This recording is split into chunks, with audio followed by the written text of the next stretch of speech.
Pendant 10 000 ans, ils ont veillé sans ciller, surveillant les dalles sacrées du palais impérial, purgeant les menaces avant qu'elles n'existent, éliminant dans l'ombre tout ce qui oserait même concevoir une offense envers Terra. Pas de cérémonie, pas de prière, seulement une vigilance froide, ininterrompue, implacable. Ils ne jurent aucun serment. Ils ne reconnaissent aucune autorité, hormis celle du maître de l'humanité. Leur existence n'admet ni défaite ni faiblesse. L'échec est un mot qui n'a pas sa place dans leur langue. Ils sont les talons de l'aigle, les gardiens de l'empereur, la garde éternelle, et leur veille ne prendra jamais fin.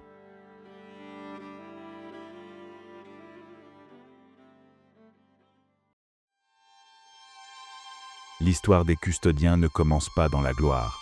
Elle ne commence pas dans un cri de guerre, ni dans les chants d'une croisade. Elle commence dans le silence. Un silence plus ancien que les guerres de l'Imperium, plus lourd que les ruines de Terra. Un silence qui ne demande rien, qui n'attend rien, mais qui règne. Terra n'est pas un monde comme les autres. Elle ne respire pas comme les autres mondes. Elle porte le poids d'une vérité que nul n'ose dire. Elle n'appartient pas à ceux qui l'habitent. Elle n'appartient même pas à ceux qui la gouvernent. Elle appartient à quelque chose de plus vaste, de plus froid et de plus définitif que tout ce que l'humanité peut comprendre. Et au cœur de cette vérité se dresse le palais impérial, une forteresse trop grande pour l'œil, trop ancienne pour être comprise, trop sacrée pour être approchée. On murmure que nul ne pénètre dans la cité interdite sans y avoir été appelé. On murmure que même ceux qui y servent ne savent pas vraiment où ils sont. On dit que les portes s'ouvrent sans être poussées, que les corridors changent de forme lorsque personne ne regarde, que les murs ont une mémoire. Ce ne sont pas des légendes. Sur Terra, rien n'est légende. Tout est surveillance. Ceux qui travaillent dans les niveaux les plus proches du palais apprennent vite à ne pas poser de questions. Le palais ne tolère pas la curiosité. Il ne pardonne pas les hésitations. Ici, on ne parle pas fort, on ne débat pas. On obéit, non par peur d'une punition, mais parce que la désobéissance est une idée qui n'a simplement pas de place dans cet endroit. On dit que la pierre elle-même refuse le désordre. Et pourtant, il existe une présence plus ancienne encore, une présence que tout le monde ressent mais que personne n'approche vraiment. Elle ne se montre pas, elle ne se vante pas, elle n'a pas besoin d'être annoncée. Elle est comprise. Parfois, un éclat doré traverse un corridor. Parfois, une ombre immobile se tient au détour d'un pilier. Parfois, un homme sent qu'il n'est plus seul et qu'il ferait bien de baisser les yeux. Alors, sans un mot, il continue sa route. Personne n'ose regarder deux fois. Les serviteurs les appellent les veilleurs. D'autres disent les silencieux. Quelques-uns osent un autre nom. La garde de l'empereur. Mais nul ne prononce ce dernier titre à voix haute. Ce serait prétendre qu'on les comprend. Erreur fatale. Ils ne sont pas là pour être compris. Ils sont là pour être obéis. Ils ne patrouillent pas. Ils ne gardent pas. Ils existent. Ils sont la condition. Ils ne se déplacent pas. Ils apparaissent là où ils doivent être. Ils ne menacent pas. Ils obligent. Leurs armes ne sont jamais levées inutilement.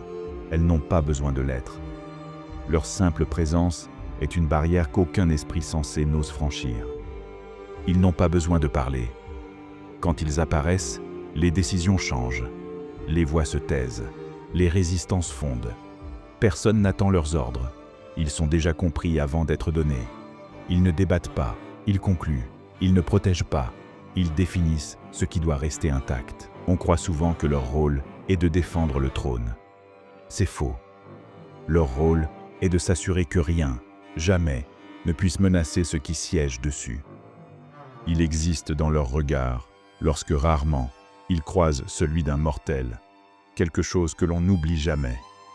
Ce n'est pas de la haine, ce n'est pas de la compassion, ni de l'indifférence. C'est autre chose, une froideur absolue, une certitude qui écrase les doutes. La sensation, brutale et définitive, que ces êtres ne sont pas là pour survivre, ni pour gagner. Ils sont là pour empêcher que l'Empire ne tombe. Et ils le feront, quel qu'en soit le prix. Personne ne sait combien ils sont. On dit les 10 000, mais le chiffre est ancien et nul ne peut le confirmer.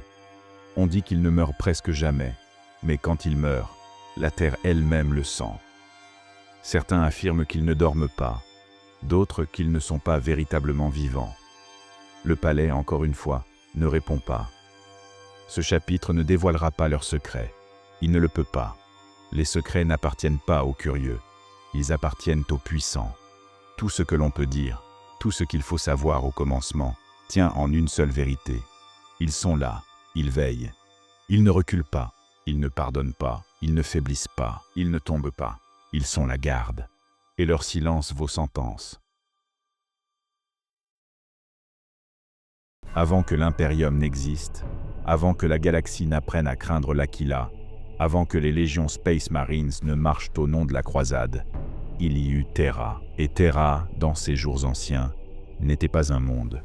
C'était une prison en ruine, un champ de guerre permanent, un charnier sans fin. Les océans étaient toxiques, les continents ravagés, et les nations n'étaient plus que des forteresses cannibales, régnées par des seigneurs de guerre fous et dégénérés. L'humanité s'était brisée. Alors il vint. Lui, pas comme un roi, pas comme un prophète, pas comme un tyran. Il n'utilisa ni couronne ni promesse. Il n'apporte ni miracle ni illusion. Il apporta une seule chose, l'ordre. Avant même de se révéler au monde, l'empereur avait commencé son œuvre. Il observa Terra, la pesa, la jugea, et il décida qu'elle devait être unifiée. Non par des alliances, non par des traités, mais par une direction unique, froide, impitoyable, inébranlable, la sienne. Mais même lui, dans sa perfection, ne pouvait bâtir un empire seul. Il avait besoin d'exécuteurs, pas d'armée, pas de disciples, des instruments. Il créa d'abord les custodiens. Ils furent les premiers, les tout premiers à porter sa volonté dans le monde. Ni soldats, ni champions, ni héros.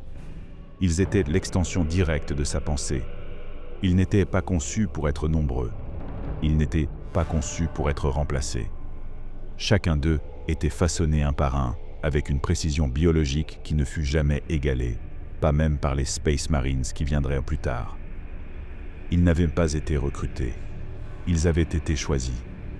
Contrairement à tout ce qui viendrait après eux, les custodiens furent fabriqués comme des chefs avant même d'être des guerriers. Chacun d'eux était unique, physiquement et mentalement. Tous différents, mais tous parfaits. Leurs esprits furent sculptés pour l'obéissance absolue, mais jamais aveugles. Ils ne recevaient pas d'ordre. On leur confiait des objectifs. Et ils les réalisaient, selon leur propre jugement. Un Astarte exécute. Un custodien juge. Lorsque l'empereur entra sur la scène de Terra, ils étaient déjà près de lui, invisibles mais présents, silencieux mais actifs, jamais nommés, jamais célébrés. Et lorsque commença la guerre qui allait changer pour toujours le destin de l'humanité, la guerre d'unification, ce furent eux qui la lancèrent, mais ils ne furent pas seuls longtemps.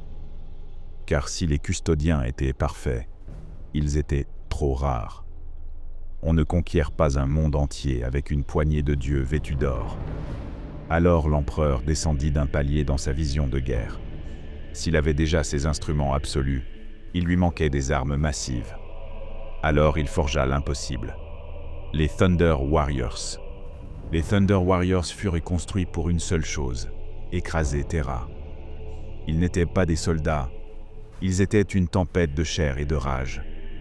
Hauts comme des statues hérissées de muscles renforcés, capables de fracturer des murs de béton à main nue, ils ne connaissaient ni la peur ni la pitié. Ils marchaient avec la violence du tonnerre, réduisant en poussière tout ce qui n'était pas l'empereur. On dit que lorsqu'ils chargeaient, les collines tremblaient. Ils étaient la fureur incarnée. Mais ils étaient instables. Leur puissance était trop brute, trop rapide, trop violente. Ils brûlaient leur propre existence comme une flamme trop haute dévore sa propre cire. Ils étaient faits pour la victoire immédiate, pas pour durer. Ils étaient un outil, une étape, un moyen de briser Terra. Et pendant que les Thunder Warriors hurlaient et massacraient sur les champs de bataille de l'ancienne Terre, les custodiens observaient. Il ne combattait pas à leur côté comme des frères d'armes. Il les supervisait. Deux créations de l'empereur, mais destinées à deux chemins différents. L'une était faite pour conquérir, l'autre pour protéger. Les Thunder Warriors gagnaient des continents. Les custodiens dessinaient l'empire à venir. Les Thunder Warriors écrasaient les nations. Les custodiens les remplaçaient par un ordre. Les Thunder Warriors imposaient la paix par le feu et le sang. Les custodiens scellaient la volonté de l'empereur derrière eux. Certains Thunder Warriors crurent qu'ils étaient la véritable garde du maître de l'humanité. Ils se trompaient. Ils étaient utiles, redoutables, terrifiants. Mais ils n'étaient pas dignes. Ils n'étaient pas stables. Ils n'étaient pas faits pour survivre à la conquête. Et lorsque vint le jour où l'empereur unifia Terra sous un seul drapeau, les Thunder Warriors devinrent un problème. Leur rôle était accompli, mais leur nature violente et instable menaçait de se retourner contre l'ordre naissant. Ils ne pouvaient pas être contrôlés, ni relégués. Ils appartenaient à la guerre, pas à l'Empire. Alors ils disparurent. Ils ne tombèrent pas à la bataille. Ils ne moururent pas d'usure. Ils furent effacés, et l'on ne posa jamais de questions. Les Thunder Warriors cessèrent d'exister, et ceux qui restèrent pour protéger l'empereur sur sa route galactique ne furent pas eux. Ils avaient vu l'ascension de l'empereur. Ils avaient vu la chute des rois. Ils avaient vu l'anéantissement des Thunder Warriors. Eux seuls restèrent. Ils étaient déjà custodiens, et leur vraie tâche n'avait pas encore commencé.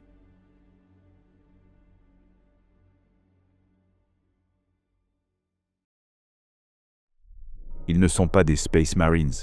Cette vérité n'est pas un détail, ni une nuance de classification impériale. C'est une frontière, une séparation absolue, une ligne que rien ne traverse. Comparer les Adeptus Custodes aux Astartes revient à comparer une arme à son créateur, ou une tempête à la volonté qui l'a déclenchée. Ils ne sont pas de la même nature, pas de la même fonction, pas du même ordre. Les Space Marines sont les fils de la guerre. Les custodiens sont les gardiens d'un destin. Beaucoup croient que les custodiens sont une forme supérieure de Space Marine. Une évolution, une élite parmi l'élite. C'est faux. Les Space Marines sont une armée. Les custodiens ne le sont pas. Une armée peut être remplacée, étendue, projetée, divisée. Eux ne le peuvent pas. Une armée applique un commandement. Eux incarnent un commandement. Les Astartes reçoivent des ordres. Les custodiens agissent selon la volonté impériale, et cette volonté passe par eux sans qu'aucune chaîne hiérarchique ne leur dicte quoi faire. Ils n'exécutent pas. Ils décident comment l'objectif sera atteint. Chaque Space Marine est façonné selon un modèle commun, issu d'une même graine génétique primarque, répétée des milliers de fois dans les cuves de reproduction. Chaque custodien est façonné individuellement, sculpté comme une œuvre singulière, conçu comme un être unique.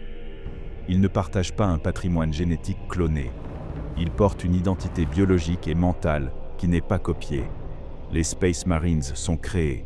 Les custodiens sont fabriqués. Même leur échelle diffère. Les Space Marines mesurent environ 2,5 mètres, parfois plus selon les chapitres. Les custodiens les dépassent encore. Ils n'atteignent pas ces dimensions par mutation ou croissance forcée, mais par construction. Leur corps n'est pas seulement augmenté, il est architecturé. Chaque os, chaque fibre musculaire, chaque réflexe, chaque terminaison nerveuse a été calibrée pour fonctionner comme une machine de guerre autonome, bardée de capacités de décision et dotée d'une volonté d'acier pur. Mais ce n'est pas leur force physique qui les sépare, ni leur vitesse, ni leur capacité de combat. Ce qui les rend véritablement différents est invisible. Ils pensent autrement. Un Space Marine est un soldat parfait. Sa psychologie est disciplinée, rigide, méthodique. Il est conçu pour l'efficacité et la loyauté inébranlables. Il renonce à son individualité pour appartenir à son chapitre. Il devient un frère parmi ses frères, interchangeable dans la formation, adaptable et dévoué au combat en escouade. Sa force réside dans l'unité. Le custodien, lui, ne renonce jamais à son individualité. C'est l'inverse. Elle est essentielle à sa fonction. Il est plus qu'un guerrier. Il est une intelligence isolée, capable d'observer, d'analyser, de prédire et d'agir sans recevoir d'ordre. Sa loyauté absolue n'est pas envers une compagnie, un chapitre, une croisade ou même un commandement. Sa loyauté ne s'adresse qu'à une seule entité, l'empereur lui-même. Pas à l'impérium, pas à un maître de chapitre, pas à un conseil ou à une bureaucratie. Non, à une volonté unique. C'est ce qui fait d'un custodien un être à part. Il ne combat jamais par réflexe. Il combat avec jugement. Chaque action est un verdict. Un seul custodien est une doctrine complète. Une centaine d'entre eux sont une stratégie. 10 000 sont un ultimatum. Ceux qui les ont vus agir le savent. Rien chez eux n'est improvisé. Tout est précision, une forme de perfection froide. Les Space Marines ont été créés pour mener la guerre loin de Terra, pour étendre l'ombre de l'aigle impérial à travers les étoiles. Les custodiens ont été créés pour défendre Terra. Oui, mais pas Terra seulement. Ils défendent quelque chose que nul autre ne peut comprendre, car aucun autre ne le porte dans sa chair. Ils défendent la continuité, l'avenir, l'intention de l'empereur, de son vivant comme après sa blessure éternelle. Ils sont custodiens.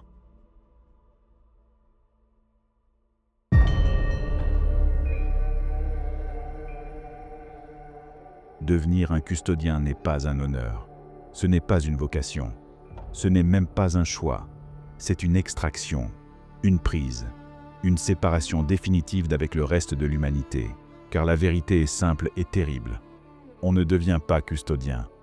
On est destiné à l'être, ou l'on n'est rien. Même sur Terra, au cœur de l'Imperium, les critères pour approcher la garde sont inconnus. Aucun texte officiel ne les mentionne. Aucune annonce ne les énonce. Aucune institution n'y participe. Pourtant, la sélection existe. Elle commence très tôt, dans un silence parfait. Et chaque année, parmi des millions d'enfants nés sur Terra, certains disparaissent. Ils ne sont pas perdus, ils ne sont pas morts. Ils ont été retenus. Contrairement aux Space Marines, qui sont choisis adolescents pour être reforgés par leur chapitre, les futurs custodiens sont identifiés dès la plus tendre enfance. Pas pour leur force, pas pour leur intelligence, pas pour leur courage. Ces critères appartiennent aux mortels. Les custodiens sont choisis pour autre chose, quelque chose qu'aucune machine ne mesure, quelque chose que même eux ne comprennent pas. Ils ne sont pas testés, ils sont triés. Et la différence n'est pas seulement méthodologique, elle est philosophique. Tester, c'est estimer une capacité acquise. Trier, c'est reconnaître un potentiel qui précède la volonté. Les maîtres du palais impérial ne cherchent pas des enfants prometteurs, ils cherchent des fondations pures. Ces enfants viennent souvent de lignées nobles de Terra, mais la noblesse n'y change rien. Le sang bleu ne donne aucun privilège, il donne seulement accès à l'examen. Beaucoup de maisons aristocratiques de Terra l'ont appris dans la douleur. Offrir un enfant à la sélection, c'est souvent ne jamais le revoir. Mais refuser de le présenter, c'est disparaître politiquement. Alors toutes obéissent, aucune ne discute. La sélection n'a pas lieu dans une salle, ni dans une arène, ni dans un laboratoire. Elle se fait partout et nulle part. Les sélectionneurs silencieux de Terra passent, invisibles. Ils observent, ils évaluent, parfois ils s'arrêtent, posent la main sur l'épaule d'un enfant et repartent avec lui. Il n'y a pas de cri, pas de cérémonie, pas de regret. La séparation est totale et immédiate. Qu'il soit né fils ou fille ne change rien. La garde ne façonne pas des identités, elle forge des instruments. L'enfant quitte sa famille. Sa vie commence ailleurs. Son nom, s'il le garde, ne lui appartiendra plus. Il n'aura plus de passé. Mais ce n'est pas suffisant d'être choisi. Car la véritable sélection commence après. Et elle est atroce dans sa simplicité. Chaque enfant est observé, disséqué, sollicité mentalement. On ne lui demande pas de prouesse. On attend. Celui qui pleure est renvoyé. Celui qui cherche à s'enfuir est renvoyé. Celui qui courbe la tête est renvoyé. On ne recherche pas la soumission. On recherche la pureté de l'esprit. Elle se reconnaît vite. Non pas à l'absence de peur, mais à la réponse donnée devant elle. Le candidat idéal ne supplie pas. Il ne cède pas, il ne triche pas, il regarde. Il comprend. Il accepte. Et il avance. Bien avant les implants, bien avant la transformation génétique, bien avant l'entraînement, la forge d'un custodien est mentale. On ne travaille pas sa force, on façonne son âme. C'est là la différence avec les Space Marines. Un Astarte est brisé avant d'être reconstruit. Un custodien, lui, ne doit jamais être brisé. S'il se brise, il est éliminé. Les faibles peuvent devenir forts. Les ignares peuvent apprendre. Mais nul ne peut être reconstruit s'il ne possède pas dès l'origine la structure intérieure nécessaire. Cette sélection dure des années. Beaucoup tombent. Pas de fatigue, pas d'empoisonnement, pas de blessure. Ils tombent parce qu'un jour, soudainement, ils ne suffisent plus. Leurs pensées s'emballent. Leur volonté flanche d'1 millimètre. Une seule hésitation, un seul mensonge, un seul doute, et leur destin se referme. Ils disparaissent de l'équation sans drame. Ils sont replacés dans l'impérium, ailleurs, souvent dans de hautes fonctions, car même ceux qui échouent à devenir custodiens sont supérieurs au commun. Mais ils sont à jamais exclus du chemin qu'ils avaient à commencer. Ceux qui restent sont rares. Ils forment une poignée impossible. Des enfants devenus adolescents, sans jamais fléchir, sans jamais mentir, sans jamais trahir. Ils ne sont ni arrogants, ni fanatiques. Ils sont lucides. Ils ne rêvent pas de puissance. Ils ne réclament rien. Ils savent déjà ce qu'ils doivent devenir, avant même qu'on le leur dise.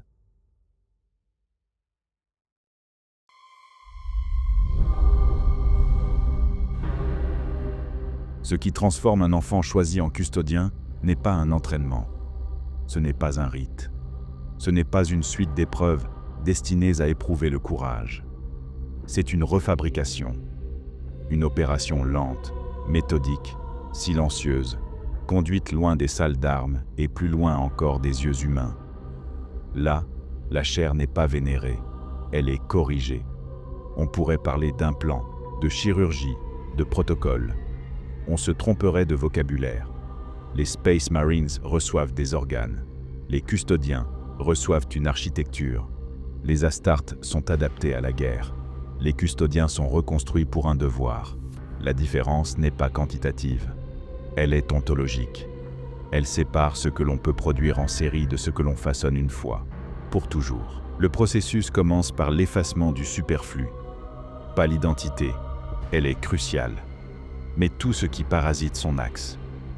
On retire le bruit, on retire la poussière, on retire la tendance humaine à s'excuser de ce que l'on est. Dans le silence ajusté des salles profondes, les corps sont analysés couche par couche, les cycles métaboliques sont lissés, les vecteurs de faiblesse sont indexés, nommés puis supprimés. Rien d'excessif, rien de spectaculaire. La violence ici n'est ni sang ni cri, c'est la précision. Chaque custodien est traité comme un projet singulier. Les chiffres servent, mais ne décident pas. On modélise, on compare, on ajuste. Ce qui fonctionne pour l'un est inacceptable pour l'autre. Un custodien futur n'est pas un bon exemplaire. Il est un exemplaire unique. La main qui agit ne cherche pas la conformité, elle cherche l'adéquation. L'empereur n'a pas voulu d'une cohorte d'hommes identiques. Il a voulu une fraternité d'individus parfaits. Viennent les phases de correction profonde. Les os sont densifiés sans lourdeur. Les fibres, recodées pour la force sans perte d'endurance. Les nerfs, isolés des parasites de la peur. Les sens, étalonnés pour répondre sans bruit aux anomalies. Le sang, contrôlé comme un fluide stratégique. Il doit survivre à la haute altitude, aux toxines intelligentes, aux températures qui tuent les mortels en un souffle. Le cœur ne bat pas plus fort, il bat mieux. Les poumons n'avalent pas plus d'air, ils le convertissent. L'estomac ne digère pas davantage, il sépare ce qui nourrit de ce qui nuit. Le cerveau, surtout, est mis à nu, non pour être lavé, mais clarifié. On ne brise pas leur pensée pour la reconstruire, ce serait un défaut. On la déroule, comme on défait un câble pour en vérifier chaque fil. Les zones de doute sont isolées, non pour être éradiqué, mais pour être domestiqué. Le custodien n'a pas besoin d'une foi aveugle, il a besoin d'un jugement qui ne se trompe pas. On lui apprend à ne pas confondre ses penchants avec son devoir. On lui apprend à regarder la peur sans se confondre avec elle. On lui apprend que la compassion n'est pas une faiblesse, tant qu'elle n'interfère jamais. Ensuite viennent les greffes qui ne se nomment pas, non parce qu'elles sont interdites, mais parce qu'aucun mot ne les décrit sans les rapetisser. Dire un plan pour ces corrections reviendrait à parler de rivets sur un pont qui porte un continent. Les matrices s'installent là où la chair accepte, s'interrompent là où l'esprit le requiert. Un custodien n'est pas un réceptacle. Il est une négociation réussie entre la volonté et la matière. Parfois, un candidat s'arrête. Ce n'est pas un aveu, ce n'est pas une fuite, c'est une vérité qui se déclare. Il n'ira pas plus loin. Alors, on le retire du chemin, sans bruit, sans honte. Il sort de ses couloirs avec une droiture que la plupart ne connaîtront jamais et sert ailleurs, là où l'impérium exige des hommes dont la colonne vertébrale ne ploie pas. Le registre des échecs n'existe pas. Il n'y a que des destinations différentes. Pour ceux qui restent, l'alchimie devient rythme. Les journées n'ont pas d'aube, les nuits ne s'annoncent pas. Chaque progrès est validé par un silence. Pas de louange, pas de bien, pas de paume sur l'épaule. Ici, la validation, c'est l'accès au palier suivant. L'erreur, c'est l'arrêt. Les corps se tendent, non de fatigue, mais d'exactitude. Muscles débarrassés du superflu, gestes qui ne gaspillent rien, regards qui ne pèsent pas, mots qui tombent comme des outils, jamais comme des ornements. La douleur existe, mais elle ne règne pas. Elle est traitée comme une donnée. Quand elle surgit, elle est nommée, isolée, réduite. Un custodien futur ne refuse pas la douleur. Il la situe. S'il la situe, elle cesse d'être reine. Elle devient bruit de fond. C'est à ce moment, quand la chair a oublié ses plaintes et que l'esprit ne craint plus de s'entendre, que survient le seuil qui sépare l'humain supérieur du tout autre. Les scribes de Terra ont essayé de nommer ce qui sort de ces salles. Surhomme est un mensonge poli. Statue vivante est une confession de spectateur. Un mot, parfois, remonte des bouches qui ont vu sans comprendre. Demi-dieu. Le terme n'a rien d'officiel, il n'explique rien, mais il constate ceci. Ce que l'on regarde n'est plus un homme. On ne brandit pas ce nom, on ne l'inscrit pas sur des stèles. Il n'est pas un titre, il est l'effet que produit leur présence sur ceux qui la supportent. Alors seulement la phase visible commence. L'armature se pose sur la chair, non comme une cage, mais comme un prolongement exact. On ne les vêt pas, on les calibre. Le métal ne vient pas compenser une insuffisance, il accompagne une justesse. La panoplie n'est pas un trophée. Elle est l'aveu matériel que la refabrication intérieure est terminée. On leur remet la miséricordia. Elle ne tranche pas que la chair, mais le destin. On leur confie la hampe longue, non pour glorifier un symbole, mais pour étendre leur portée à la distance qui convient. Chaque objet a la taille d'un devoir. Rien n'est décor. Le doré n'est pas un esthétisme, il est une lecture. On comprend de loin que la décision est déjà prise. Dans ces heures, on ne prononce pas de serments grandiloquents. On ne clame pas de vœux qui saturent l'air. Le custodien n'a pas besoin de prêter sa voix. Sa structure parle. Il n'est pas livré à une fraternité pour y dissoudre son nom. On le place à l'endroit où son nom sera nécessaire. La fraternité viendra par convergence, par affinité d'expertise, par géométrie d'objectifs. Ici, l'homme ne s'efface pas devant le groupe. Le groupe se construit autour de l'homme exact. Reste la dernière vérification, la seule qui ne se mesure pas avec des outils. On le place face à ce qu'il devra protéger toute sa vie, à la distance juste, sous la lumière qui ne pardonne pas, dans l'air épais où la moindre pensée résonne. Beaucoup se tiennent, certains respirent, quelques-uns comprennent. Comprendre ne veut pas dire frissonner, ni pleurer, ni trembler. Comprendre veut dire admettre l'ampleur sans se rétrécir. Celui qui se rapetisse ne sera pas custodien. Celui qui s'élargit l'est déjà. Le résultat se tient debout. Il respire comme un métronome. Il voit comme un cartographe. Il marche comme un verdict. Il est custodien. Et s'il faut un mot pour les mortels qui regardent et cherchent du sens, qu'ils le prononcent à demi-voix, pour eux seuls, demi-dieu. Le terme ne leur sera ni concédé ni refusé. Il ne sera pas contesté. Il sera absorbé comme tout ce qui, devant la garde, cesse d'être une question. La métamorphose est complète. La chair a été rendue exacte. Le jugement a trouvé un corps. La garde, désormais, peut commencer.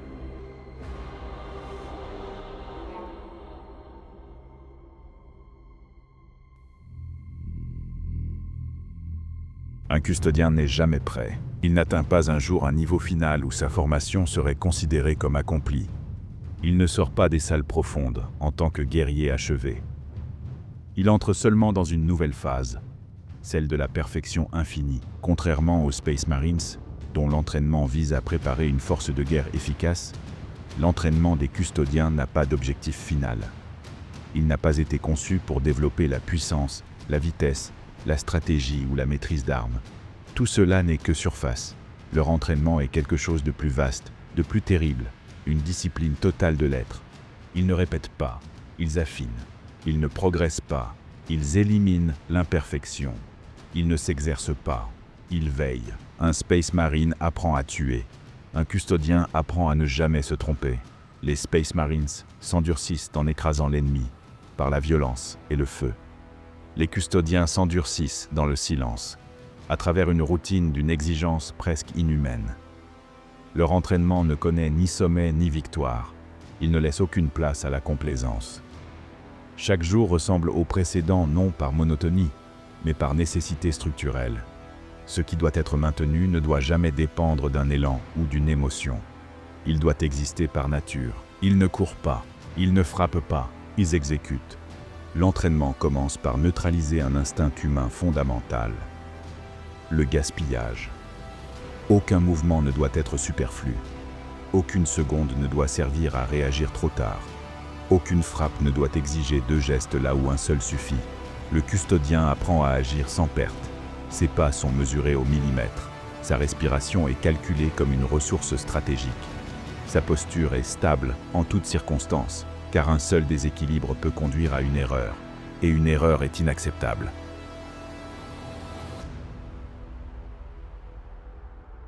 Chaque technique d'attaque, chaque forme défensive, chaque trajectoire de coup n'est pas seulement maîtrisée, elle est possédée.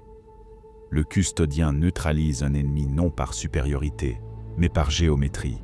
Là où un Astarte écrase son ennemi, un custodien met fin au combat sans effort inutile. L'entraînement de la garde n'est pas seulement physique, il est liturgique. Il contient des rituels précis, transmis sans parole. Ce ne sont pas des cérémonies. Ce sont des protocoles gravés dans la tradition martiale de la garde. Parmi eux, les jeux de sang. Ce nom est trompeur. Il n'y a rien d'un jeu, rien d'un spectacle gladiatorial. Les jeux de sang sont un test permanent organisé entre custodiens. Ils ne visent pas à déterminer qui est le meilleur. Il n'y a pas de meilleur. Ils visent à identifier celui qui s'est lentement éloigné de l'absolu, celui qui glisse. Le duel n'est pas destiné à humilier. Il révèle celui dont la vigilance mentale s'est émoussée, dont l'attention s'est voilée par un excès de confiance ou d'habitude. Le perdant n'est jamais vu comme un échec. Il est vu comme un risque, et un risque se corrige immédiatement. L'entraînement mental ne vise pas la froideur, il vise la clarté. Un custodien ne refoule pas ses émotions, il les range. Il ne les laisse jamais diriger son action. Il les classe et les contrôle comme il contrôle une lame ou une porte de sécurité. Il voit la colère, il note sa température, il l'évalue, puis il la désactive. On pourrait croire qu'il devient une machine. C'est faux, les machines sont rigides. Les custodiens ne le sont pas, capables de modifier un plan instantanément sans perdre leur axe. Chaque jour, ils s'exercent à penser sans erreur. Non pas dans l'abstrait, mais en guerre. Leur esprit apprend à éliminer les illusions, à repérer la faille invisible, à anticiper un piège avant même qu'il n'existe réellement. L'instinct ne leur suffit pas. Ils apprennent la prévision structurée. Ils développent une qualité terrifiante, la conscience tactique permanente. Ils ne bougent jamais dans un espace sans en comprendre la logique. Ils ne franchissent aucune porte sans avoir déjà identifié son utilité dans une retraite, un encerclement ou une défense. Ils évaluent chaque angle comme un opérateur mathématique. Ils ne demandent pas où est l'ennemi. Ils savent où il doit être. Ils ne cherchent pas le piège. Ils savent qu'il existe. Ils n'attendent pas l'ordre. L'ordre passe par eux. Dans toute autre force militaire, l'erreur enseigne. Dans la garde, l'erreur élimine. Un custodien peut échouer une fois. Il est immédiatement redressé, ramené à l'alignement mental nécessaire. Mais une seconde erreur, elle n'existe pas. Le custodien qui répète une faute n'est pas corrigé. Il est retiré, non pas tué, non pas banni. Retiré du rôle, car la garde ne pardonne pas les fissures. Elle ne les déteste pas, elle les supprime. Ils ne s'entraînent pas ensemble comme une armée. Ils ne partagent pas la camaraderie d'un chapitre Space Marine. Ils ne se soutiennent pas, ils se surveillent, non par méfiance, par rigueur. Car chacun d'eux porte une part du destin impérial. Chacun d'eux est trop précieux pour qu'on le laisse dériver d'un degré. Un regard suffit à savoir si un frère d'armes a perdu 1 millimètre de précision. Un geste trop lent, une garde trop haute, une pensée qui met une seconde de trop à s'effacer. L'entraînement sans fin existe parce que rien n'est acquis, ni la maîtrise, ni la perfection, ni la loyauté. Il ne cesse jamais. L'entraînement ne prend pas de pause, il n'a pas de temps libre. Tout est entraînement. Leur façon de se tenir, leur façon de parler, leur façon de raisonner. Chaque échange, chaque duel, chaque marche, chaque méditation est calibrée. Où qu'ils soient, ils travaillent. C'est pourquoi ils ne fléchissent pas. C'est pourquoi ils ne vieillissent pas intérieurement. C'est pourquoi, même après 1000 ans de service, un custodien n'est pas un vétéran. Il est toujours en train de devenir. Il ne progresse pas. Il s'affine. Il ne change pas. Il converge. Il ne s'entraîne pas pour survivre à la guerre. L'univers s'entraîne à survivre à leur jugement.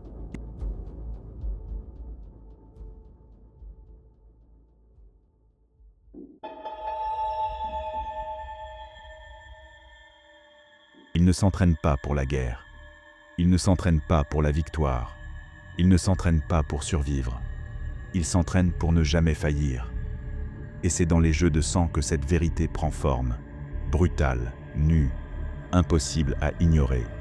Les jeux de sang ne sont pas un rite. Ce ne sont pas des tournois. Ce ne sont pas des épreuves destinées à désigner un champion ou à célébrer une hiérarchie d'excellence. Ils n'ont rien à voir avec la gloire. Ils servent une fonction unique, détecter l'imperfection. Les custodiens ne se battent pas pour savoir qui est le meilleur. Ils se battent pour une seule chose, identifier celui qui affaiblit. La plupart des guerriers de la galaxie combattent des ennemis extérieurs. Mais la garde custodienne connaît une vérité plus austère. La seule défaite irréparable vient de l'intérieur. Une seule faute, une seule dérive. Une seule hésitation, c'est tout ce qu'il faut pour laisser entrer l'ombre dans un devoir éternel. C'est pourquoi les jeux de sang existent. Ils ne sont pas exceptionnels. Ils ne sont pas rares. Ils sont constantes, comme la respiration, comme la veille. Chaque custodien doit prouver qu'il demeure au-delà du doute, au-delà de la fatigue, au-delà de l'érosion lente de la perfection au fil des siècles. Ils ne combattent pas pour progresser. Ils combattent pour ne pas régresser. Aucun homme n'a jamais vu les jeux de sang. Aucun scribe n'a reçu le droit de les documenter. Aucun récit vérifiable n'en parle. Seuls ceux qui portent l'armure auramite connaissent à leur vérité. Ils n'ont pas lieu dans des arènes. Ils n'ont pas lieu dans des halls d'entraînement. Ils ont lieu partout où un custodien se tient. Dans une salle silencieuse du palais impérial, dans une galerie oubliée, dans une cour obscure, où même le vent n'ose pas entrer. Deux custodiens se font face. Pas de cris, pas de défi, pas de serment. Le combat commence sans parole. Il se déroule avec une économie parfaite. Aucun mouvement n'est inutile. Chaque coup vise un point de rupture. Chaque blocage est une punition. Il n'y a pas de mise en scène, seulement l'étude froide et chirurgicale de la moindre faiblesse. Dans une escarmouche normale, une erreur se corrige. Pas ici. Ici, une seule erreur révèle un danger. Parce qu'un custodien ne représente pas seulement sa vie. Il représente la stabilité du palais, la sanctité de Terra, la continuité du trône. Celui qui commet une faute n'est pas traité avec indulgence. Il est extrait immédiatement. Pas exécuté, pas puni, retiré. Cette extraction ne porte pas de honte. Elle ne porte pas de commentaires. Elle ne laisse aucune trace publique. Le custodien retiré sert encore l'empereur, mais ailleurs, loin, sans jamais revenir. Il affaiblit. C'est tout ce qu'il y a à dire. Au jeu de sang, le vainqueur n'est pas glorifié. Il n'y a pas de victoire dans l'exactitude. Il n'y a que la continuité. Le vainqueur ne prouve rien. Il confirme seulement ceci. Il est toujours apte. Il peut continuer. Il peut rester l'un des gardiens de la volonté de l'empereur. Rien de plus, rien de moins. C'est pourquoi ces combats n'acceptent ni orgueil, ni satisfaction. Le custodien qui éprouverait de l'orgueil à vaincre un frère serait déjà en train de déchoir. La victoire au jeu de sang ne procure rien. Elle écarte seulement l'échec d'un jour de plus. Les custodiens sont réputés pour leur silence. Mais il existe un langage qu'ils partagent et que nul mortel ne peut comprendre. Celui des jeux. Une inclinaison de tête et un duel commence. Un léger mouvement de la main et un combat s'interrompt. Une pression du pied et deux combattants modifient la vitesse, la nature ou l'objectif du duel. C'est une conversation. Le langage de la perfection. Les mots y seraient une insulte. Les armes parlent en leur place. Lance gardienne, épée, hallebarde, main nue parfois. Car ici, l'arme n'est pas un outil. Elle est un révélateur. Le sang peut tomber, jamais la dignité. Les jeux ne sont pas faits pour épargner. Ils ne sont pas bridés, ils ne sont pas retenus. Ils peuvent briser des os, ouvrir la chair, frapper jusqu'à l'inconscience. Ils ne connaissent pas la pitié, mais ils connaissent la mesure. La violence n'y est jamais gratuite. Si du sang tombe sur les dalles, il tombe pour raison, pas pour spectacle. Chaque blessure a une utilité. Elle expose une lenteur, une erreur de lecture, une anticipation manquée. Un custodien ne demande pas « Pourquoi m'as-tu frappé ?» Il comprend. Voilà ce que j'ai laissé passer. Il remercie rarement. Il n'a pas besoin de gratitude. Il ajuste. Il n'existe aucune hiérarchie dans les jeux. Les tribuns, les capitaines, les anciens, tous combattent comme les autres. Aucun rang ne protège. Aucune réputation ne suffit. Tous sont soumis à la même règle. Prouver qu'ils sont encore dignes. Même les compagnons, ceux qui gardent le trône lui-même, se soumettent au jeu. S'ils échouent, ils disparaissent aussi. Personne n'est au-dessus de la garde. Pas même ceux qui se tiennent aux portes de l'éternité. Les custodiens n'ont pas de famille. Ils n'ont pas d'amitié. Ils ne s'attachent pas entre eux. Mais ils se respectent profondément, car chacun sait qu'un frère de la garde n'est pas un compagnon de route. C'est un serment vivant. Si un frère montre une brèche, on ne détourne pas le regard. On l'affronte. Dans les rangs de la garde, il n'y a pas de fin de service. Le devoir est éternel. Certains custodiens servent 300 ans, d'autres 500. Certains dépassent le millénaire. Plus rares encore sont ceux que l'histoire appelle les incorruptibles. Ces guerriers qui ont servi depuis l'ascension de l'empereur lui-même et dont personne ne connaît vraiment l'âge.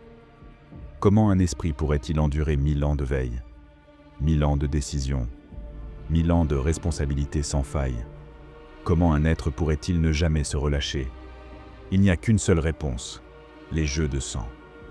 Ils ne sont pas seulement une épreuve, ils sont la purge nécessaire. Ils maintiennent la tension intérieure. Ils empêchent la corrosion du devoir. Ils renouvellent la lucidité. Ils rappellent toujours, sans jamais prononcer les mots, que nul custodien n'est irremplaçable. Les jeux de sang ne sont pas un événement, ils ne sont pas une option, ils ne sont pas un divertissement, ils sont le cœur battant de la garde. Ils préservent l'ordre, ils maintiennent l'absolu, ils purgent le doute. Et surtout, ils rappellent à chaque custodien qu'il n'est pas là pour gagner. Il est là pour ne jamais céder. Au sein de la galaxie, beaucoup admirent les custodiens. Ils admirent leur puissance, ils admirent leur perfection, ils admirent leur loyauté, mais aucun d'eux ne comprendra jamais ceci. Ce n'est pas l'ennemi qui conserve la garde forte, c'est la garde elle-même. Elle se forge, elle se juge, elle se durcit, elle se maintient immuable par son propre sang.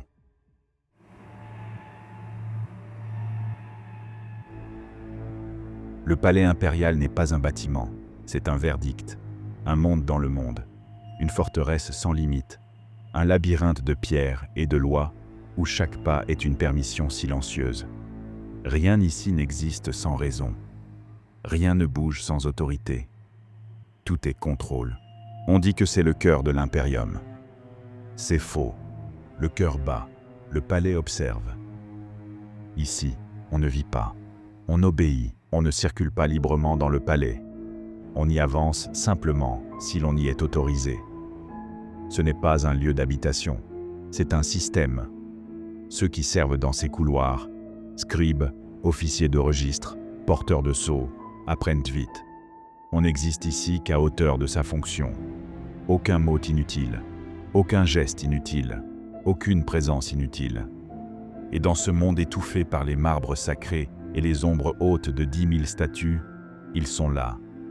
Les custodiens, invisibles, mais inévitables. On croit que les custodiens se postent devant des portes. Erreur naïve. Un custodien ne tient pas une position, il la définit. Il ne surveille pas le palais. Le palais se construit autour d'eux. Parfois, on les aperçoit une fraction de seconde, au bord du champ de vision, une silhouette dorée immobile comme un mur du destin. Ils ne parlent pas. Ils ne préviennent pas. Ils n'expliquent rien. Leur simple présence suffit à imposer l'alignement. Un seul regard suffit à effacer un mensonge. Un seul geste suffit à faire taire une salle. Une seule inclinaison de tête suffit à décider d'un destin. Le palais respire selon eux. Ici, l'ordre ne dépend pas d'armée. Il ne dépend pas de portes scellées. Il dépend de leur jugement. Quand l'air devient plus lourd, c'est qu'ils l'ont voulu. Quand un couloir est soudainement bloqué, c'est qu'ils en ont décidé ainsi. Quand un dignitaire impérial disparaît du registre, c'est qu'il le fallait. Il n'y a pas d'agent de sécurité ici, pas d'alarme, pas de cri. Quand un problème surgit dans le palais impérial, il cesse d'exister. La garde n'impose pas sa force, elle impose l'exactitude. Quand une délégation entre, elle ne voit pas des soldats, elle voit un verdict silencieux. Aucun chuchotement inutile, aucun délai, aucun oubli. Il n'y aura qu'une chance de bien faire. Plus profondément, au centre de cette citadelle infinie, se trouve un lieu où même les mots sont de trop, le Sanctum Imperialis. Autour de lui, l'atmosphère change. On le ressent avant même de s'en approcher. Ici, chaque pierre porte un commandement. Chaque dalle pèse comme un jugement.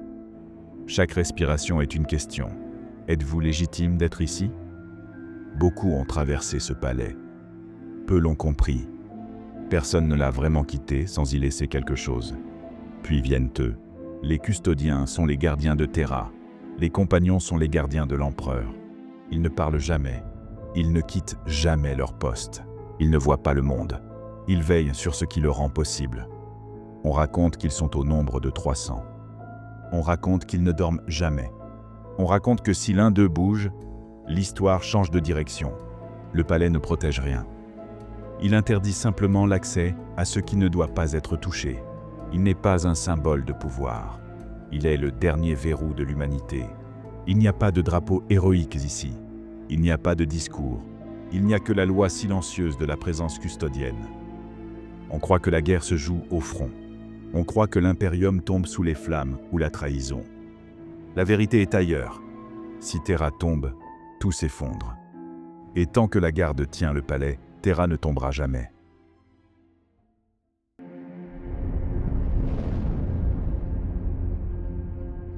Elle n'est ni grande ni spectaculaire. Elle n'orne pas les bannières. Elle ne décide pas des charges. Ne perce pas les boucliers d'un monde. Et pourtant, elle résume la garde. La miséricordia est la lame courte portée par chaque custodien. Pas une dague, pas un trophée, un mandat. Elle ne s'ajoute pas à l'arsenal. Elle en est la clé. là où la lance gardienne étend la volonté à distance, là où la hache d'assaut affirme la solution lourde. La miséricordia règle ce que le reste de l'armement ne peut pas trancher, le moment exact où la mort doit être donnée. Ce mot, miséricorde, trompe les foules. On y entend douceur, pitié, remords. Les custodiens n'emploient pas ces valeurs. La miséricordia n'a pas été forgée pour consoler, elle a été forgée pour mettre fin.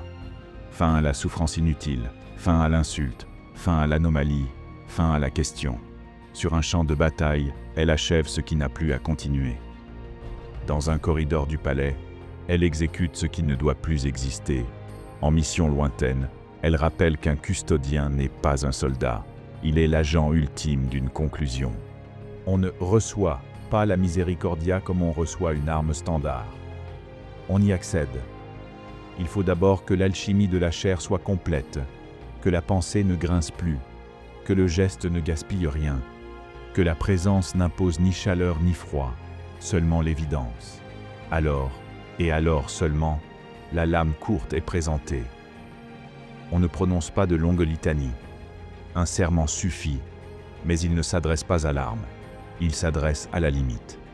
La limite entre le nécessaire et l'excès, entre la décision et le zèle, entre l'obéissance et la facilité. Porter la miséricordia, c'est jurer de ne jamais franchir cette limite. Elle n'est pas confiée en tant qu'objet.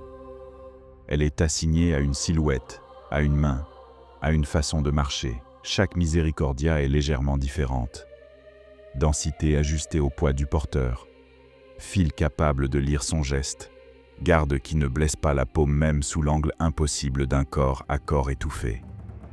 Le métal, doré sans ostentation, ne reflète pas la lumière comme une tentation. Il la mange.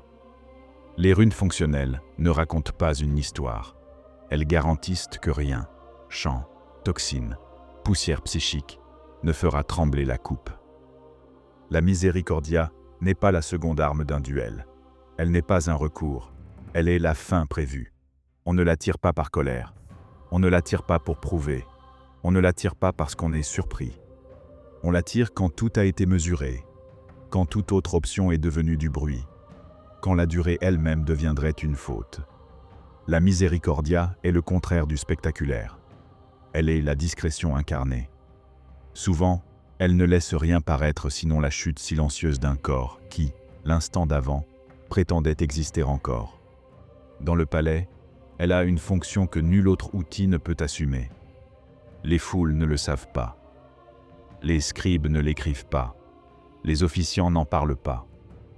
Mais tous sentent, en la devinant, que l'ordre tient à sa pointe.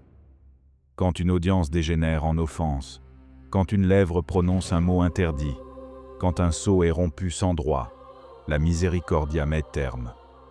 La salle redevient salle. Le registre reprend sa ligne. La journée continue, comme si rien ne s'était passé, sinon que la faute n'existe plus. Au front, on l'imagine inutile, perdu sous la tempête des armes lourdes. C'est méconnaître son emploi. La lance ferme une brèche, l'escouade abat un géant, l'armure absorbe l'orage. La miséricordia, elle, corrige l'angle. Un officier ennemi trop noble pour fuir. Un psycheur qui, s'il avait une seconde de plus, deviendrait un vortex. Un traître qui a choisi de se taire au lieu de se rendre. Une machine vivante qui exige un point exact, là où la masse ne ferait que briser sans régler. Alors, la lame courte opère. Il n'y a pas d'ivresse. Il n'y a pas de cri.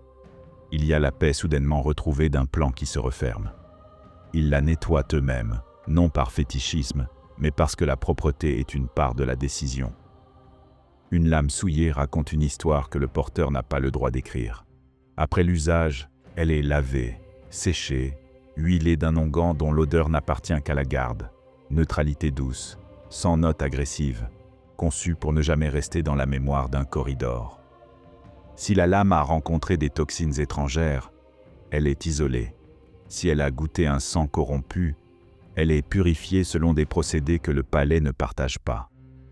Il existe des rumeurs d'armes offertes puis retirées. Ce ne sont pas des rumeurs.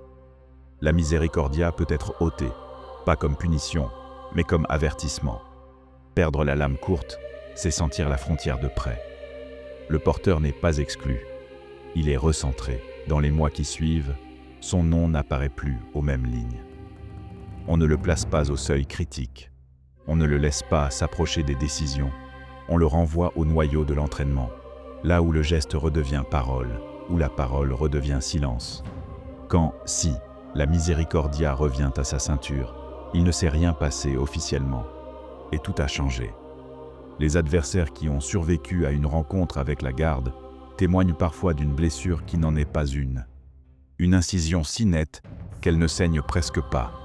Une fin si parfaite qu'elle ne laisse ni cri, ni trace, ni souvenir ordonné des événements.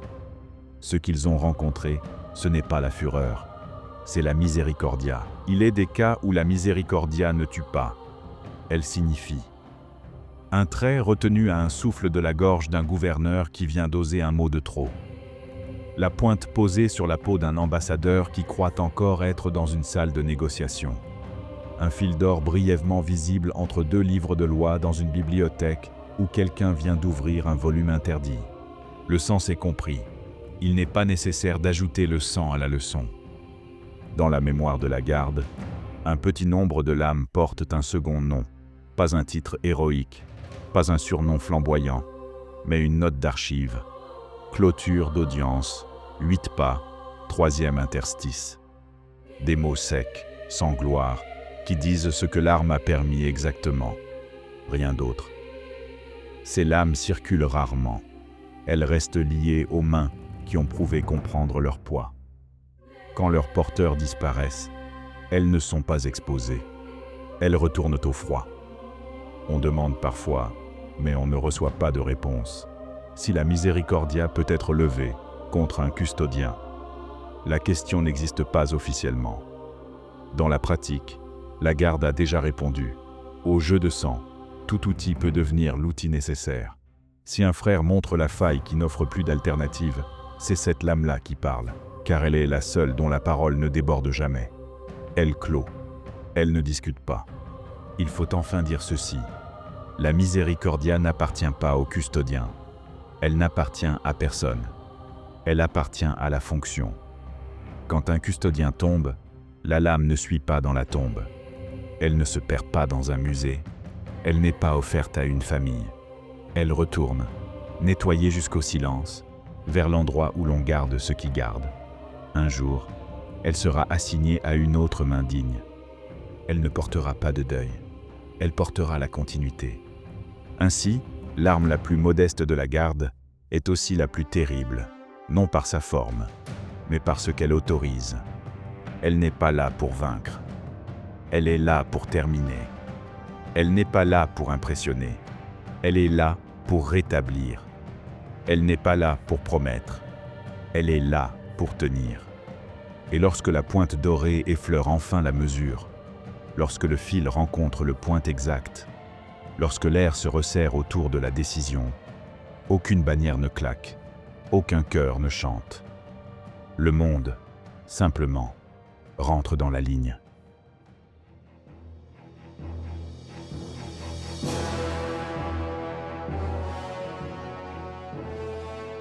Ils ne portent pas leur armure, ils l'habitent.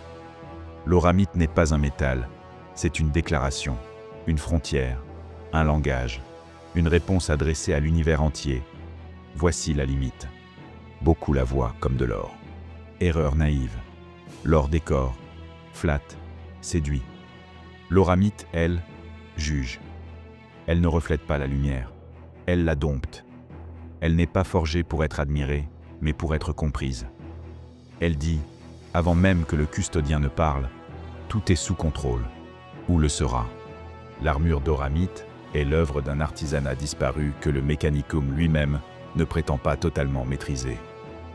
Elle est plus résistante que la céramite, plus stable que l'adamantium, plus pure que les alliages encore connus. Elle est imperméable à la corruption, résistante aux tempêtes warp, et si stable en énergie qu'elle fonctionne là où tout autre équipement impérial tombe en panne. Elle n'a pas été conçue pour la guerre. Elle a été conçue pour durer. Chaque plastron, chaque spalière, chaque articulation est unique. On ne produit pas l'oramite en série. Elle se crée comme un serment. Une armure de custodien s'adapte à son porteur au fil du temps, jusqu'à devenir son exacte prolongation physique et symbolique. Elle n'améliore pas celui qui la porte, elle révèle ce qu'il est devenu. Elle est un statut, pas social, pas hiérarchique, métaphysique. Là où un Space Marine revêt son armure pour entrer en guerre, un custodien pourrait entrer en guerre sans. Mais l'auramite ne protège pas son corps. Elle protège la fonction qu'il incarne. Elle est la preuve visible d'une vérité silencieuse. Celui qui la porte ne faillit pas. Elle doit être immaculée non par vanité, mais par précision symbolique. Une pièce fendue serait un message erroné envoyé au monde. Une armure mal entretenue suggérerait que la vigilance peut tomber. Alors, elle ne tombe jamais. Les custodiens la maintiennent eux-mêmes. Ils n'en délèguent pas l'entretien. Un défaut sur elle serait un défaut sur eux, et un défaut sur eux serait un défaut sur Terra. Quand un custodien entre dans une pièce, il n'a pas besoin de parler. Son armure parle pour lui. Elle impose l'ordre par sa simple présence. Elle réorganise l'espace autour de lui. Les mortels se taisent. Les officiers s'alignent. Les diplomates ajustent leurs mots. Les traîtres cessent de respirer. L'auramite ne symbolise pas leur rôle. Elle est leur rôle. Elle est l'autorité visible qui n'a pas besoin d'explication. Elle n'a pas été conçue pour inspirer la peur, même si elle le fait souvent, mais pour inspirer la clarté. Avec eux, tout devient clair. Les armures des custodiens ne vieillissent pas. Elles accumulent la mémoire, pas l'usure.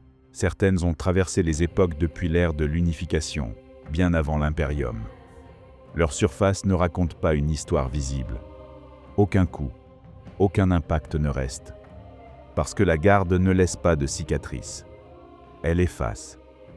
Chaque armure possède une identité propre, ajustée à la stature, à l'esprit et au rôle de son porteur. Certaines sont sobres et massives, elles annoncent le verdict. D'autres sont souples et équilibrées, elles anticipent l'action. Quelques-unes, rares, semblent silencieuses comme des ombres. Elles mettent fin sans avertir. Aucun décor inutile, aucun excès. L'auramite est un langage, et dans ce langage, chaque ligne a une raison. Les mortels les voient comme des statues dorées qui marchent. Les soldats impériaux murmurent qu'ils sont les ombres dorées. Les nobles de Terra parlent de l'or qui surveille. Les ennemis les appellent parfois les impardonnables. Mais aucun de ces noms n'approche la vérité. Ils portent l'auramite parce qu'ils sont le seuil. Les Space Marines sont vénérés comme des dieux de guerre. Les custodiens ne sont pas des dieux. Ils sont ce qui vient après la divinité, la forme finale de la fonction. Les icônes d'une idée, l'ordre ne tombe jamais tant que nous tenons. Ils n'encouragent pas le mythe. Ils ne souhaitent ni gloire ni récit. Ils ne souhaitent rien d'ailleurs. Ils veillent, parce qu'il le faut. Parce que la galaxie oublie chaque jour la vérité la plus simple. L'empereur n'est pas abandonné. Terra n'est pas ouverte. Le centre tient. Chaque plan militaire, chaque réforme impériale, chaque croisade, chaque parole des hauts seigneurs, tout cela repose sur une fondation que personne ne voit réellement. Cette fondation porte un seul nom, la garde.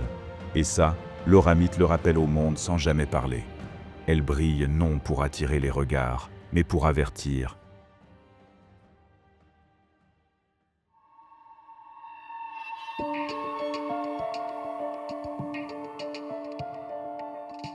On croit que les custodiens ne quittent jamais Terra. On croit qu'ils ne sont que gardiens du trône, statues dorées figées dans un devoir éternel au cœur du palais impérial. On croit qu'ils ne sont pas faits pour la guerre. On se trompe. La guerre n'est pas seulement faite de batailles. La guerre est un calcul. Et la garde calcule au-delà de la compréhension humaine. Car ce qu'ils font n'existe pas. Dans les archives impériales, nulle mention officielle n'existe d'une force opérationnelle custodienne. Aucun organigramme ne les relie à l'armée impériale, à l'Inquisition ou même à l'Officio Assassinorum. Ils ne reçoivent pas d'ordre. Ils n'en donnent pas. Ils agissent avant que l'ordre ne soit nécessaire, car leur doctrine est simple. Ne pas combattre ce qui menace Terra. Empêcher ce qui pourrait un jour menacer Terra. Il existe, Au sein des Adeptus Custodes, des détachements que même les hautes institutions de l'Imperium ne connaissent pas. Ils ne portent pas de bannière, pas d'étendard, pas de nom officiel. Mais tous ceux qui ont observé l'ombre de leur passage leur ont donné un titre murmuré. Les ombres dorées. Ils sont envoyés avant les guerres, avant les insurrections, avant que la corruption ne devienne une menace. Ils ne se déplacent pas en armée. Ils se glissent, comme des décisions irréversibles. Ils arrivent sans être signalés, repartent sans être vus. Ce qu'ils laissent derrière eux, un monde qui fonctionne. Quand une planète menace de se rebeller, l'Astra Militarum envoie des régiments. Quand une hérésie naît, l'ecclésiarchie prêche et exécute. Quand un secteur se corrompt, l'Inquisition purifie dans le feu. Mais quand un problème ne doit pas exister, la garde intervient. Un gouverneur trop ambitieux? Il disparaît en silence. Une flotte en voie de sécession? Elle se réorganise subitement après une révision stratégique. Un culte du chaos en formation secrète? Il n'atteint jamais sa deuxième réunion. Un seigneur de guerre Xénos émergeant dans un secteur encore stable. L'information n'atteint jamais ses alliés. Il n'y a pas d'assaut, pas de mobilisation, pas de grande frappe orbitale. Il n'y a qu'un résultat précis. L'événement ne se produit pas. Ils observent, ils analysent, ils calculent. Un custodien ne s'infiltre pas. Il entre, sans déguisement, sans mensonge, sans faux semblant. Car la garde ne joue pas à devenir invisible. Elle impose la réalité. Partout où elle marche, elle a le droit d'être là. Ils ne menacent pas. Ils ajustent le comportement des puissants. Une seule phrase suffit. La décision n'est plus entre vos mains. Personne ne demande « Qui êtes-vous » Car on comprend. Parfois, l'équilibre ne peut pas être restauré. Parfois, une seule solution suffit, l'exécution ciblée. La miséricordia parle alors. Les custodiens ne laissent pas de cadavres exposés. Ils ne provoquent ni panique ni rumeur. Ils évitent les conséquences politiques. Ils ne créent pas de crise. Ils l'évitent. Chaque mort qu'ils donnent n'a pas pour but de punir. Elle répare. Ils se battent rarement parce qu'ils gagnent avant le combat. Un custodien sait déjà comment un ennemi va se battre avant même qu'il ne lève son arme. Il sait ce qu'un homme va dire avant qu'il ne parle. Il n'a pas besoin d'espionner. Il comprend. Sa mission n'est pas de vaincre mais d'empêcher la bataille d'exister. C'est pourquoi on ne trouve presque aucun récit de bataille impliquant les custodiens hors de Terra. Non parce qu'ils n'y vont pas, parce que quand ils y vont, personne ne le sait. Il est des vérités que l'Imperium ne peut pas admettre publiquement. Tous les ennemis ne se trouvent pas hors de l'Imperium. La menace ne vient pas seulement du chaos ou des Xénos. L'ennemi le plus dangereux est parfois un homme loyal devenu imprévisible. Là où l'Inquisition suspecte tout, la garde ne se trompe jamais. Ils identifient le point de rupture et ils le suppriment.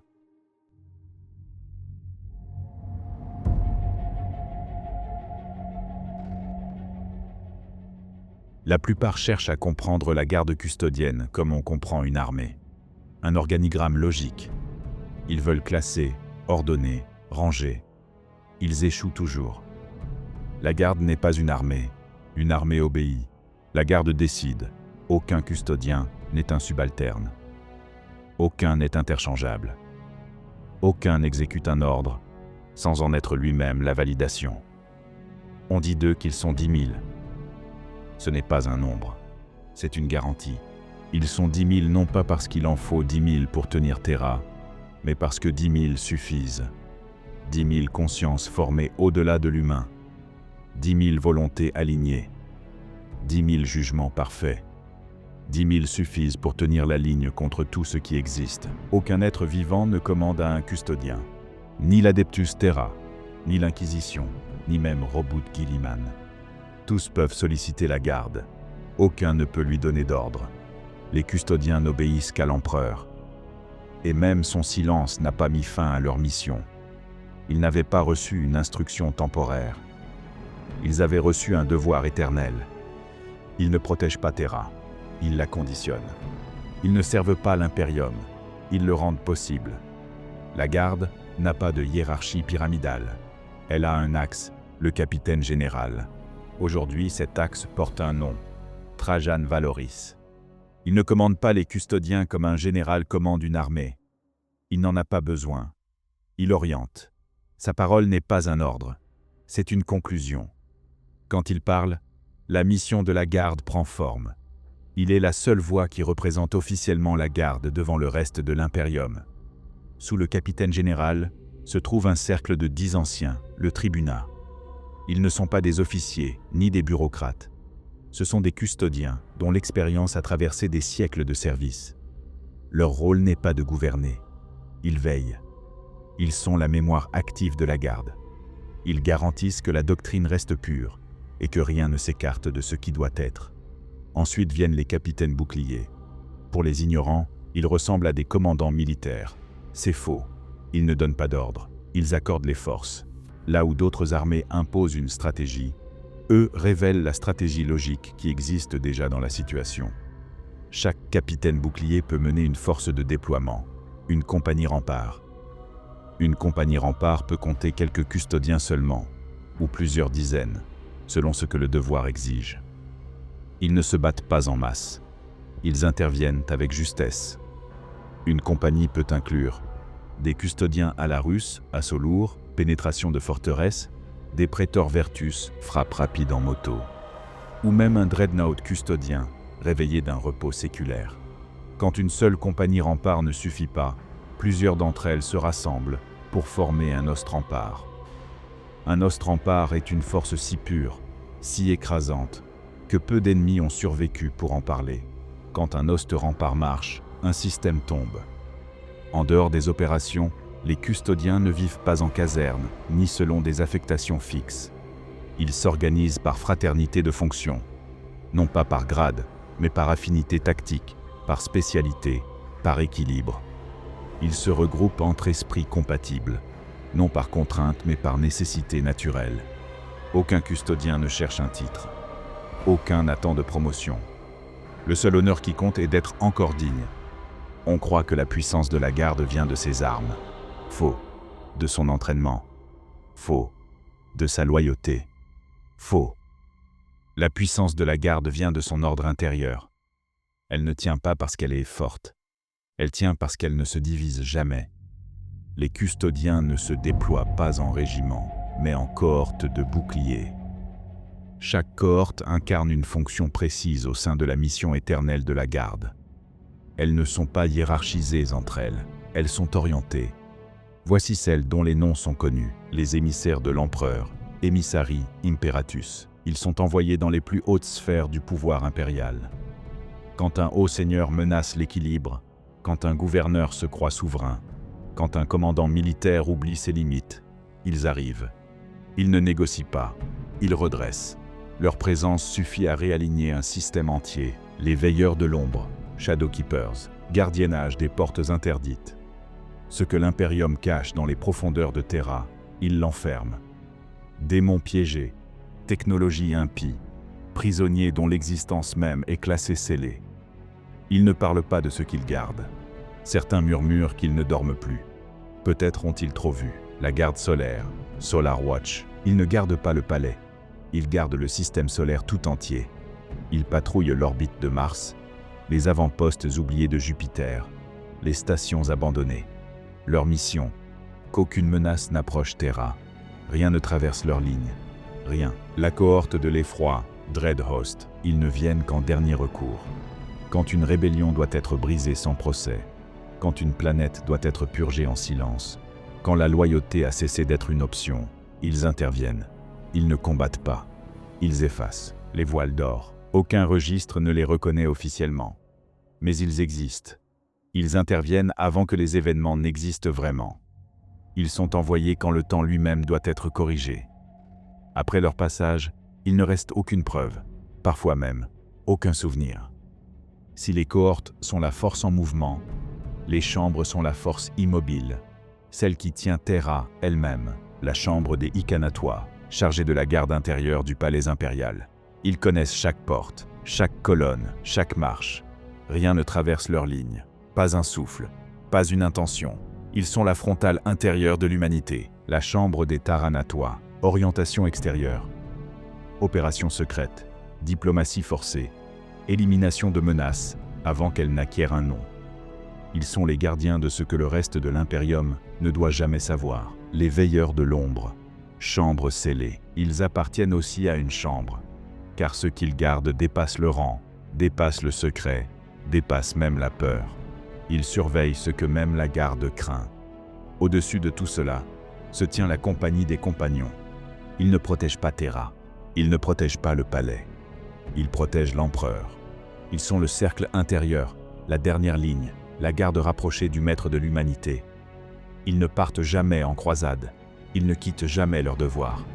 Leur poste n'a pas d'alternative, leur fonction ne souffre aucune erreur. On murmure qu'un seul compagnon vaut une guerre entière.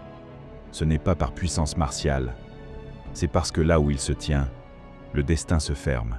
Personne ne sait qui ils sont, personne ne sait combien ils sont, et pourtant, beaucoup ont déjà senti leur influence. Ils ne parlent jamais, ils observent, ils identifient, ils décident. Ce sont ceux qui savent. C'est cela, la vérité de la garde custodienne. Ils ne sont pas une force militaire. Ils ne sont pas un ordre chevaleresque. Ils ne sont pas un culte. Ils sont la structure qui permet encore à l'humanité d'exister. Ils ne tiennent pas une ligne. Ils sont la ligne. Quand ils se tiennent, Terra tient. Quand ils respirent, l'Imperium respire. Quand ils jugent, la galaxie se réaligne. Ils ne protègent pas un empire. Ils protègent le droit même de l'humanité à continuer. Tant qu'ils se tiennent à leur poste, Terra demeure.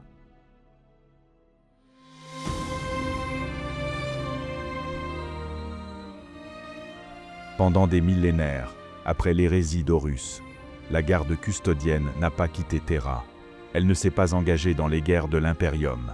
Elle n'a pas rejoint les croisades. Elle ne s'est pas mêlée aux affaires du Sénat ou des hauts seigneurs. Elle s'est retirée. Certains, trop jeunes pour comprendre, ont cru voir là une forme de déclin, une mort lente, une fossilisation impériale. Ils avaient tort, la garde ne dort jamais. Elle attend. Et le temps finit toujours par lui donner raison. Après l'hérésie, après la chute du maître de l'humanité sur le trône d'or, une ère de silence s'ouvrit. La garde se replia dans le palais impérial. Elle ferma ses portes sur la galaxie. Elle cessa d'intervenir même dans les affaires les plus graves. Le palais devint une forteresse absolue. Terra, un monde interdit. Et l'Imperium, livré à lui-même, sombra dans 10 000 ans de déclin silencieux. Certains se demandèrent pourquoi la garde n'agissait pas, pourquoi elle ne rejoignait pas la guerre, pourquoi elle ne volait pas au secours de l'Imperium, attaquée de toutes parts. La garde ne défend pas l'Imperium, elle défend l'humanité, et c'est très différent. Ils attendaient un signe. Ils attendaient en le moment où le centre aurait besoin de se remettre en marche. Ils attendaient le retour d'un primarque. Puis un jour, il revint. Roboute Guilliman, fils de l'empereur, restaurateur de l'ordre, stratège et seigneur de Macragge, revint d'entre les morts. Il ne porte pas la victoire. Il porta quelque chose de beaucoup plus dangereux, l'avenir. Quand Guilliman entra dans le palais impérial pour approcher le trône d'or, la garde ne l'arrêta pas. Elle l'entoura. Elle ouvrit le chemin. Car la garde ne protège pas contre ceux qui sont nécessaires. Elle reconnaît ce qui doit être. Et alors, après 10 millénaires de silence, la garde parla à nouveau. Une seule phrase, portée vers l'Imperium tout entier. Le centre marche. Terra n'est plus immobile. Ce fut la fin du repli. La fin de la veille immobile. La fin de l'isolement. Car la garde comprit que l'Imperium était entré dans la phase où attendre était devenu une faute. L'ère Indomitus commença, la croisade de réparation. Pour la première fois depuis l'hérésie d'Horus, les custodiens quittèrent Terra. Pas tous, car Terra ne doit jamais être laissée vide, mais assez pour faire trembler ceux qui comprirent ce que cela voulait dire. Si la garde quitte Terra, alors la galaxie est réellement en danger. Ils se déployèrent dans le warp brisé, dans les secteurs coupés par la grande faille, dans les cités mourantes, dans les mondes oubliés. Ils ne vinrent pas comme sauveurs. Ils vinrent pour rétablir la ligne. Les custodiens apprirent à combattre dans une nouvelle forme de guerre, une guerre où l'ennemi est partout. Dans les ruines impériales rongées par le chaos, dans les mondes tombés aux mains des Xénos, dans les forteresses humaines trahies par elles-mêmes. Ils purent enfin montrer au reste de l'Imperium une vérité oubliée. Ils ne sont pas des gardiens passifs. Ils sont des conquérants disciplinés, des juges armés, des éclats de volonté rendus parfaits. Quand une flotte custodienne sort du Warp, elle ne se présente pas. Elle prend position. Quand un custodien parle, les ordres cessent. Quand il marche, les généraux se taisent. Ils ne négocient pas la victoire, ils la donnent. Partout où ils passent, les récits se répandent. Ils ont traversé un monde en feu sans perdre un seul homme. Ils ont vaincu une flotte corsaire entière sans tirer un seul tir d'artillerie. Ils ont arrêté une guerre civile en parlant 5 minutes. Ils ont tranché 3 sectes, 8 conspirations et un gouverneur renégat en un seul jour. Et l'Imperium se souvint. Il se souvint que les Space Marines sont la colère de l'empereur, mais que les custodiens en sont la vérité. Il se souvint que les primarques sont ses fils, mais que la garde est son reflet. Il se souvint que la guerre n'est pas un cri, la guerre est une forme. L'ère Indomitus n'est pas une croisade comme les autres. Ce n'est pas une campagne d'expansion, ce n'est pas une reconquête, c'est un triage. La garde ne se bat pas pour la gloire, elle ne se bat pas pour les victoires. Elle se bat pour séparer ce qui doit survivre de ce qui doit disparaître. Parce qu'elle le sait mieux que tous. La galaxie ne sera pas sauvée. Elle sera corrigée ou elle mourra. La garde n'a pas changé. Elle ne changera jamais. Elle a seulement ouvert les yeux de l'Imperium. Et la galaxie, désormais, sait ceci. Les custodiens sont de retour. Ils ne demandent rien. Ils n'attendent rien. Ils n'espèrent rien. Ils ne prient pas. Ils n'hésitent pas. Ils ne reculent pas. Ils sont là quand les autres tombent. Ils sont là quand tout s'effondre. Ils sont là quand il n'y a plus d'espoir. Ils ne cherchent pas la gloire. Ils ne connaissent pas la fatigue. Ils ne quittent jamais la ligne. Ils ne sont pas légion. Ils ne sont pas nombreux. Ils n'en ont pas besoin. Ils ne protègent pas un empire. Ils portent l'or, mais ne brillent pas. Ils portent le silence, mais leur présence hurle. Ils portent la décision, et rien ne leur survit. On ne les supplie pas, on ne les commande pas, on ne les arrête pas. Ils ne combattent pas pour vaincre. Ils combattent pour fermer la porte, pour maintenir l'axe, pour empêcher la fin. Ils sont le rempart, ils sont la certitude, ils sont la volonté, ils sont la garde.